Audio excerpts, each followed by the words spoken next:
Hi guys, welcome back to Symbolic Logic Part 9. We are taking reference of Symbolic Logic 5th edition, which was written by Irving M. Coffey from the University of Hawaii. Today we are going to see about mood and figure in categorical propositions. So let's see what is mood and how to find it with an example.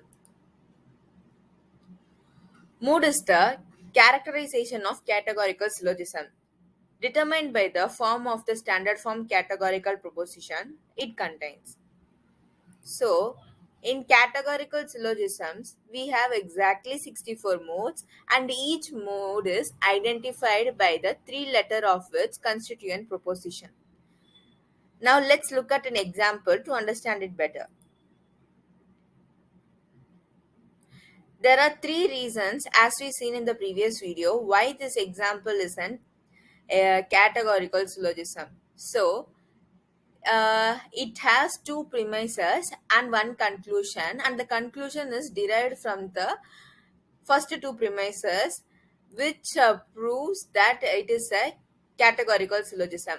And the second reason is that it contains three terms which is repeated twice. So, this is the second reason to prove it is a categorical syllogism.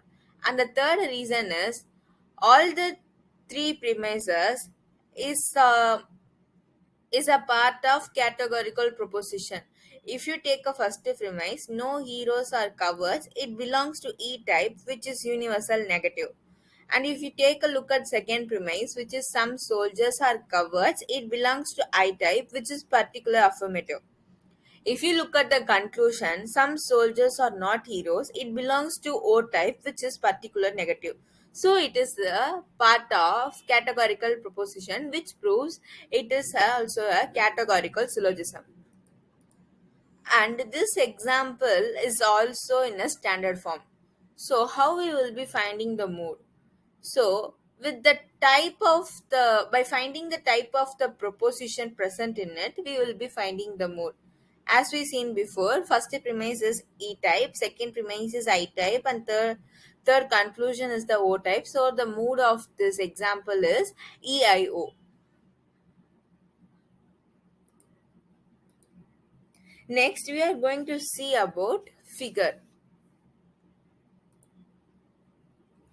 So, what is figure?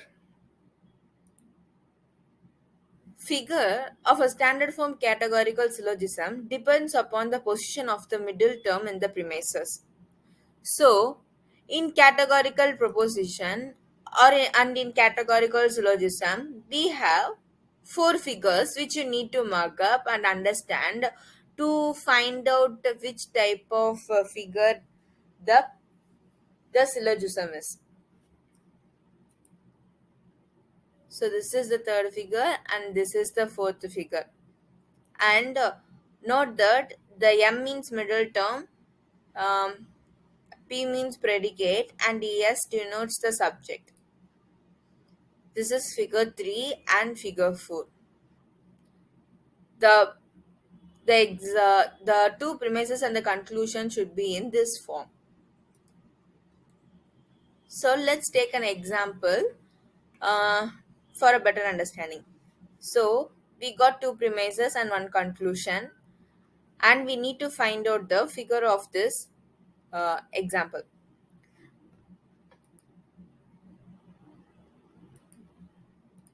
So as I said before, it is in the form of categorical syllogism since it contains two premises and one conclusion, and the conclusion is derived from the two premises. So first is valid.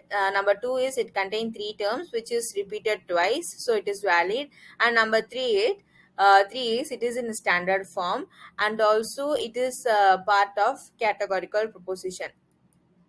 So to find the figure, first we need to find out which is the major term, which is the minor term, and which is the middle term, and also we need to find about which is the minor premise, which is the major premise, and the conclusion. So if you look into it, look into the example, commercial vehicles.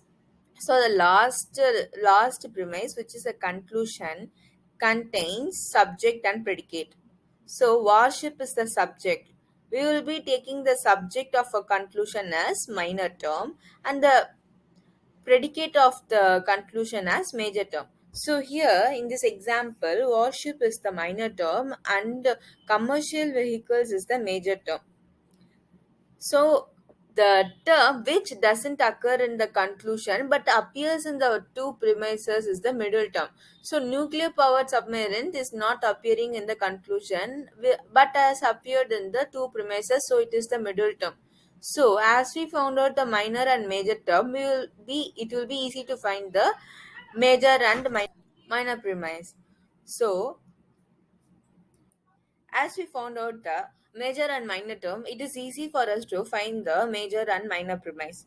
So, the premise which contains the subject as major term is the major premise, and which is the minor term is the minor premise. So, in the first premise, we have commercial vehicles. So it is the commercial vehicle is the major term. So it is a major premise. And the second premise contains warships. So it is the minor premise. And third premise is the conclusion. So as for standard form, major premise should come first and next minor premise and then conclusion. So it has proved it is in the standard form. So we found minor term, major term, middle term, major premise, minor premise, conclusion. Now it's time to find out which is the mood of this example. So no nuclear power submarines or commercial vehicles belongs to E type, right? Which is universal negative, and all nuclear power submarines or warship belongs to A type, which is universal affirmative. And the conclusion, therefore, no warships or commercial vehicle belongs to E type, which is universal negative. So the mood is EAE. So what is the figure of this? How we are going to find the figure is, if you see the first premise as middle term and then predicate, second premise as middle term and subject, and the conclusion as subject and predicate. So the figure is MP, MS and SP. Middle term predicate, middle term subject, and subject predicate. So if we compare it with the figure here, which MP, MS and SP. MP, let's check in, it's not in the figure 1 and 2, so let's check in the figure 3 and 4. So MP, MS and SP, which is the figure 3. So this example is has the figure as 3. So the mode is EAE and the figure is 3. So we'll be concluding it as EAE 3. We will be seeing Venn diagram to test this syllogism in the next part of the video.